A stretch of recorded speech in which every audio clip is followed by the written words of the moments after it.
chicos, ¿cómo están? Bueno, nos encontramos nuevamente en la entrega número 15 de actividades, así que ahora paso a explicárselas. Bien, el punto número 1, que es de geometría, vamos a aprender la clasificación de los triángulos según sus ángulos, ¿sí? Nosotros ya estuvimos trabajando con la clasificación según sus lados, pero ahora vamos a trabajar con la clasificación de los triángulos según sus ángulos. Vamos a aprender otro tipo de nombres, en este caso vamos a tener los triángulos rectángulos, obtusángulos y acutángulos, ¿sí? Bien, pero antes de meternos de lleno en esto, quería felicitarlos por el trabajo que han venido haciendo.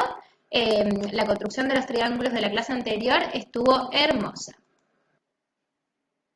Bien, antes de continuar es necesario que recordemos qué es un ángulo, ¿sí? Bien, nosotros podemos observar este gráfico que al cruzarse estas dos rectas en un punto, se forman 4 regiones, ¿sí? Y cada una de estas 4 regiones es un ángulo. Bien, esto chicos es solamente para que lo lean, para que escuchen y vean muchas veces el video. No es necesario que tengan que copiar nada en la carpeta, ¿sí? Bueno, este dibujito que yo les hice acá es una porción del de arriba, ese que se cruzaban las dos semirrectas. Esto es un ángulo, ¿sí? Está formado por dos semirrectas, por un vértice y acá podemos ver la abertura, ¿sí? Dependiendo de la abertura que el ángulo tenga, va a tener diferente nombre, ¿sí? Bueno, ¿cómo vamos a hacer en cuarto grado para medir ángulos? Vamos a utilizar la escuadra, ¿sí? ¿Se la pueden ver bien ahí? Bien. Si bien uno de los elementos que se utiliza para medir los ángulos son los transportadores, que algunos de ustedes ya los tuvieron a principio de año, en cuarto grado no los vamos a utilizar, sino que vamos a trabajar con la escuadra. Bueno, es importante también, chicos, que conozcan un poquito los nombres de la escuadra, como yo acá se los puse en este dibujito. Nosotros para medir los ángulos vamos a trabajar con los dos catetos, ¿sí? Porque esta parte de la escuadra, que es la más larga, se llama hipotenusa.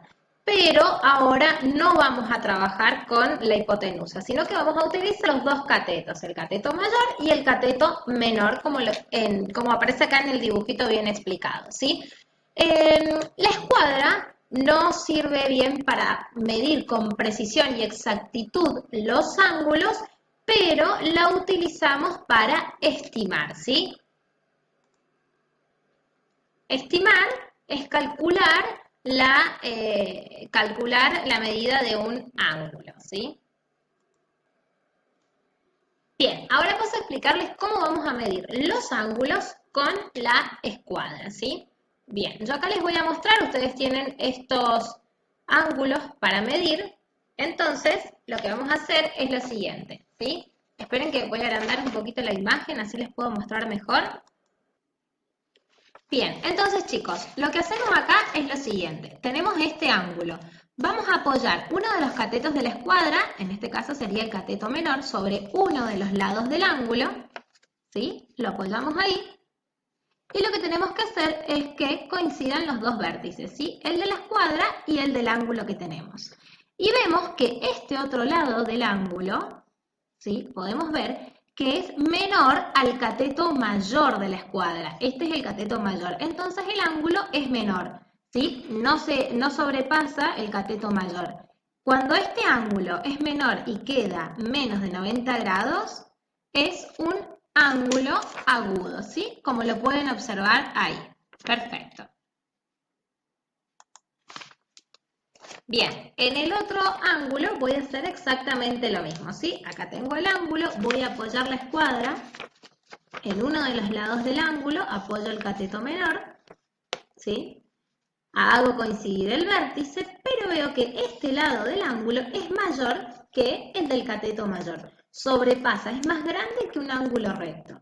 Entonces, en este caso, tenemos que el ángulo se llama obtuso, ¿sí? Bien, y en el último caso voy a hacer exactamente lo mismo. Apoyo uno de los lados de la escuadra, ¿sí?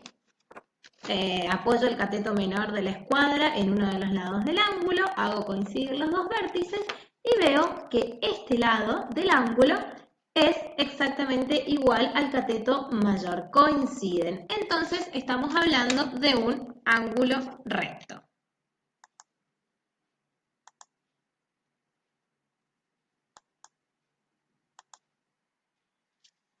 Bien, chicos, esta aclaración la hago porque ahora cada uno de los triángulos que nosotros vamos a conocer tienen relación con el nombre de estos ángulos, ¿sí? Bueno, ahora, una vez que ya sabemos cómo se miden los ángulos, que pueden ser menores que un recto, mayores que un recto o rectos, estamos en condiciones de conocer la clasificación de los triángulos según sus ángulos. Bueno, chicos, el punto 2, este sí va en la carpeta, tienen que copiar esta definición y dibujar los ángulos, ¿sí? Bien, si pueden observar, el primero de los triángulos es un triángulo acutángulo, ¿sí? Porque si pueden ver, sus tres ángulos son agudos, ¿sí? Es decir, menores que 90 grados. Si apoyamos la escuadra en uno de sus lados o en todos sus lados, nos vamos a dar cuenta que sus ángulos son todos menores que un recto, ¿sí? Menores de 90 grados. El segundo triángulo es un triángulo rectángulo, porque si podemos observar acá, tenemos un ángulo recto. Si apoyamos la escuadra, nos vamos a dar cuenta que coincide uno de los catetos, el cateto mayor con el cateto menor en un ángulo recto de 90 grados. Y el último es un triángulo obtusángulo, ¿sí? Es decir, que uno de sus ángulos es más grande que el ángulo recto, ¿sí? Sobrepasa el cateto mayor. Bueno, el punto 3 es para que hagan una página del libro, pero solamente quiero que hagan el ejercicio 241 y 242. Es lo que les expliqué recién de la escuadra. Y acá, bueno, siempre les agrego algún cartelito para que quede un poquito más claro, ¿sí? Bien.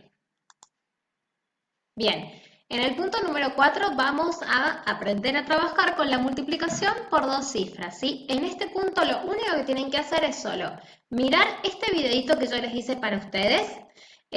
Las veces que sea necesario, chicos, va a ser muy importante que lo vean muchas veces para que si quedan dudas las puedan ir aclarando, ¿sí? Y leer este problemita que está acá para que van a resolver después esta cuentita que aparece acá, que es 154 por 23. Si bien nosotros no conocemos la tabla del 23, pero sí conocemos la tabla del 2 y la tabla del 3. Pero también no nos podemos acordar de todas las tablas, pero hay un mecanismo para poder multiplicar después con todos los números que queramos, por 67, por 83, por 48 y por todos los números que nosotros queramos multiplicar, vamos a poder hacerlo aprendiendo este mecanismo de la multiplicación. Bien, en el punto número 5, acá sí les voy a pedir que esto lo tienen que copiar en la carpeta. Es esta multiplicación que aparece acá, que es la del problemita número 4.